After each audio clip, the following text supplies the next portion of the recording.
This is Abdullah Kishmullah, class CIS 148, programming using Java, and this is week 8 assignment. This is my main class. I kept it organized by calling all the classes into the main class and separate them by a line. And this class is just to keep the main organized by putting all the classes in here and calling them from here. As for example 1, I created a program that calculates the GPA based on the course credits and the grade of the course.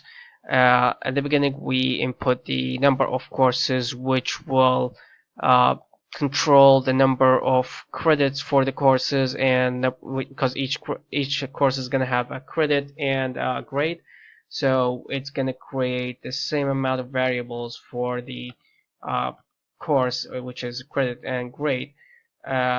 For the loop, also, it will loop for the number of courses that we entered previously, and on each loop is going to create a new variable, which is credits and grades, and we're going to input the number of credits, which is going to be an integer, and the grade, which is going to be a character.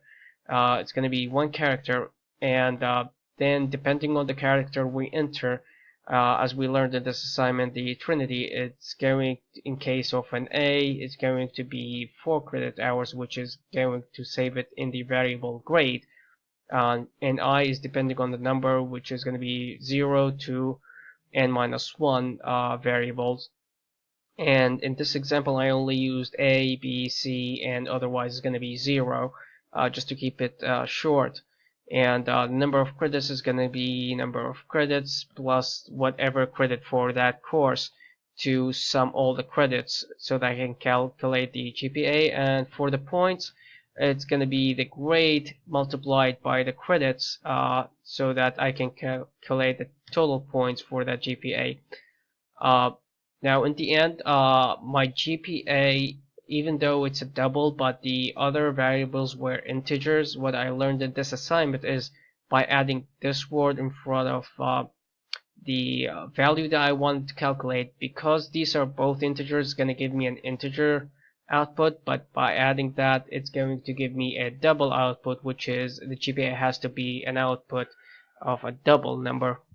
And what I also learned is the use of format. Rather than having to output a double, I can specify that it's only 2 digits before the dot and 2 digits after the dot.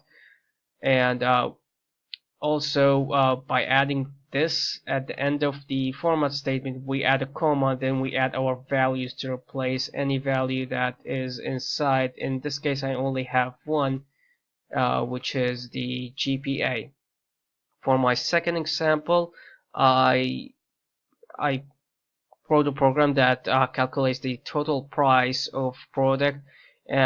What's different about this product program is that it is a string, and I am taking the data out of the string.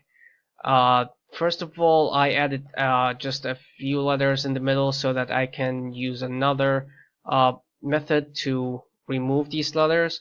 And the method I used is replace. What it's going to do is replace any 3 A's in space with nothing. So it's simply going to remove it. Then the next thing I did is by extracting the values out of this string. Like for example, first of all, the split, I defined the split as a space between the values. The second thing is the first, well, I put the name of the product as the first thing, so any value that is 0 and any multiplication of 3, because this is going to be my 0, value 1, value 2, and value 3, so it's multiplication of 3, so this is value 0, 3, and 6. As for the price, is going to be the value 1 and 4 and 7, and so on for the quantity of that.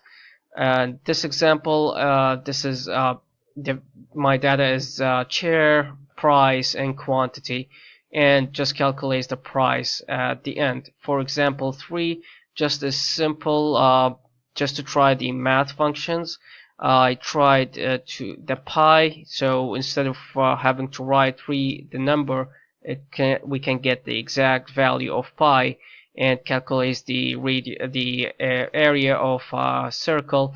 As for the second one, which is the triangle, by using two sides and an angle, we can get the area.